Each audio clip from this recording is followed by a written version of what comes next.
में लगाई गई एप्लीकेशन 9/6/2026 को उसका निस्तारण कर दिया गया है। इस प्रकार से प्रशासन खड़ा हुआ है। डीलरों का भुगतान बनकर वह खड़े हो गए।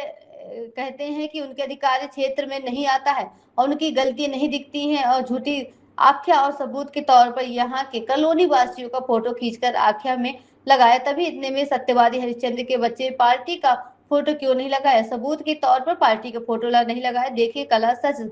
माननीय मुख्यमंत्री जी के दरबार में लगाई हुई एप्लीकेशन आपके सामने है। नमस्कार मित्रों, मैं विकास श्रीवास्तव, ब्यूरो चीफ,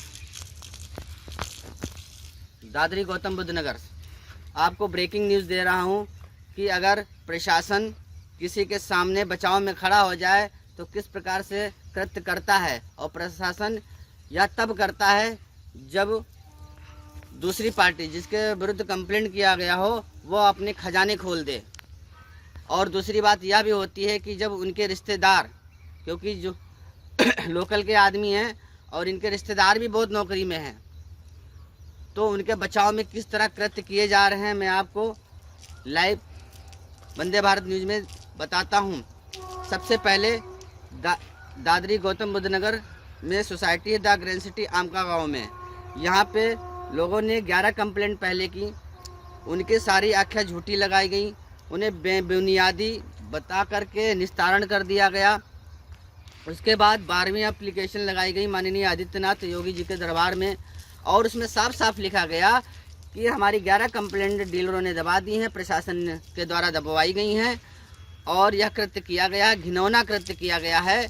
फिर भी वहाँ से जब 7 तारीख को एप्लीकेशन लगाई गई थी 7/6/2025, और वहाँ से जो चली है एप्लीकेशन 9/6/2025 को वहाँ से एप्लीकेशन चली है। और वहाँ से एप्लीकेशन चलने के बाद ये आ गई है दादरी थाने में एसीपी मैडम सुश्री प्रशाली गंगवार जी के पास। इसमें पूरा खेल खेला जा रहा है। जब माननीय आदित्यनाथ मुख्यमंत्री जी के पास एप्लीकेशन गई तो क्या अधिकारियों ने उसे पढ़ा नहीं? जब पढ़ा, जब आपको पता है कि यह एप्लीकेशन थाने के में नहीं आती है तो उसको जिस विभाग में आती है उस विभाग में भेजना चाहिए।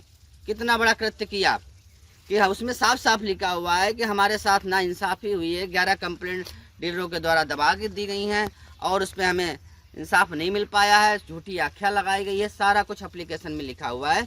और इन डीलरों के खिलाफ सख्त कार्रवाई किया है। सख्त कार्रवाई किस प्रकार की गई मैं आपको बताता हूँ। प्रशाली मैडम जी के पास एप्लीकेशन आई, उन्होंने कॉल किया, द ग्रैंड सिटी सोसाइटी के बंदों को बुलाया और बोला यह हमारे अधिकार क्षेत्र में नहीं आता है। अरे जब नहीं आता है तो उसको दूसरी जगह ट्रांसफ़र करना चाहिए कि नहीं करना चाहिए? करना चाहिए था ना। उसके बाद हमने कहा कि आप विपक्षी पार्टी को फ़ोन लगाइए, उनको बुलाइए। तो उन्होंने एक मैडम को बुलाया और बोला उनको फ़ोन लगा दीजिए। अरे जिस प्रकार आपने हमको फ़ोन लगाया और वहाँ पे हमारी कोई रिसीविंग नहीं, कोई एंट्री नहीं की गई। हाँ, वंदे भारत पे हमने उसका वीडियो ज़रूर डाला, ठीक है। दूसरी बार 22 तारीख को बुलाया गया हम लोगों को। हम लोग गए, नियमानुसार हम लोग अपना काम कर रहे हैं और वहाँ पे गए, वहाँ पे लाइव टेलीकास्ट किया और उसकी भी हमारे पास सबूत है वंदे भारत न्यूज़ पे, लाइव टीवी पे आप देख सकते हैं। तो वहाँ पे बुला के अधिकारी बोलते हैं कि ऐसा है कि हम यह कार्रवाई नहीं कर सकते या हमारे अधिकार क्षेत्र में नहीं आता है। अरे भैया, जब अधिकार क्षेत्र में नहीं आता तो आप आख्या लगाने वाले कौन होते हैं? सबूत के नाम पे हमारी फ़ोटो खींच ली निस्तारण के लिए, हमसे बोला कि लिखित दो। हम लोगों ने लिखित नहीं दिया तो उन्होंने एसीपी मैडम के पास दोबारा फ़ोन लगाया और बोला कि ये लिखित नहीं देंगे क्योंकि ये प्रेस वाले हैं, ये लिखित नहीं देंगे। हम क्या लिखित दें? हम तो खुद ही लिख देंगे।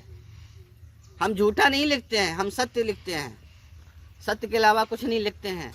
देखिए माननीय आदित्यनाथ जी के यहाँ पे जो कंप्लेंट लगाई गई उसका काला सच, किस तरह निस्तारण किया गया, किस तरह डीलरों का बचाव किया गया, यह आपके वंदे भारत न्यूज़ के माध्यम से मैं आपको माननीय आदित्यनाथ योगी जी के तक अपनी आवाज़ पहुँचाना चाहता हूँ, यहाँ की जनता की आवाज़ पहुँचाना चाहता हूँ।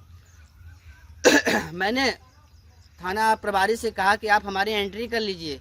बोले इसकी कोनो ज़रूरत नहीं है। अरे भैया, काहे नहीं ज़रूरत है?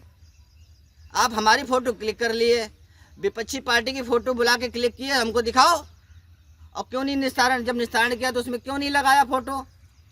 हमारा फ़ोटो अपने साथ चमका लिए क्लिक करके और उसमें लगा दिए, तो विपक्षी पार्टी का फ़ोटो क्यों नहीं लगाया है? और द ग्रीन सिटी में कोई भी प्रशासन जांच करना नहीं आया।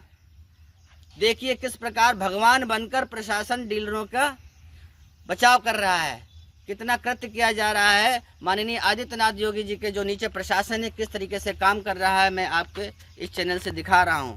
और जो डीलर हैं, सतपाल यादव, यशपाल यादव, अवनीश मित्तल, राकेश सहगल, जितने भी डीलर हैं, उनका एक पोस्टर बनवाया जा रहा है उनको फेमस करने के लिए कि किस प्रकार कृत्य करते हैं।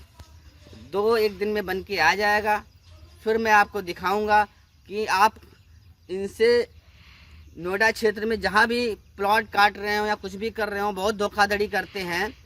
ये क्या करते हैं, किसान से ज़मीन लेते हैं और उसका रजिस्ट्रेशन नहीं करवाते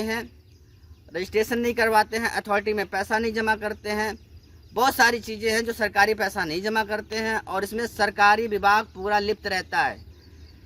ये माननीय आदित्यनाथ जी तक आवाज़ पहुंचाना चाहता हूं कि किस प्रकार सरकारी विभाग और बिल्डर इस नोएडा में मिलकर कितना बड़ा कृत्य कर रहे हैं। रजिस्ट्री पर धड़ाधड़ मोहर, लेखपाल, कानून गो, रजिस्ट्रार सब होता है, सब कुछ धड़ल्ले से करते हैं और पैसा हर जगह चलता है, दनादन पैसा चलता है। क्या जब डीएम इस नोएडा क्षेत्र का जब राजा है, क्या उसको नहीं पता है? वो आईपीएस अधिकारी बन के आया हुआ है, तो क्या उनको नहीं पता कहाँ क्या कृत्य चल रहा है? लेकिन नहीं, धन आ रहा है, धन के आगे सब आंख बंद करके खड़े हुए हैं। लेकिन मैं डीलरों को एक साफ चीज़ बता दे रहा हूँ, कंप्लेंट कितना भी निस्तारण लग जाए, इतनी कंप्लेंट, एक के बाद एक कंप्लेंट, जब तक कटघरे में ला के नहीं खड़ा कर दूंगा तब तक द ग्रीन सिटी के लोग दम नहीं लेंगे। जय हिंद।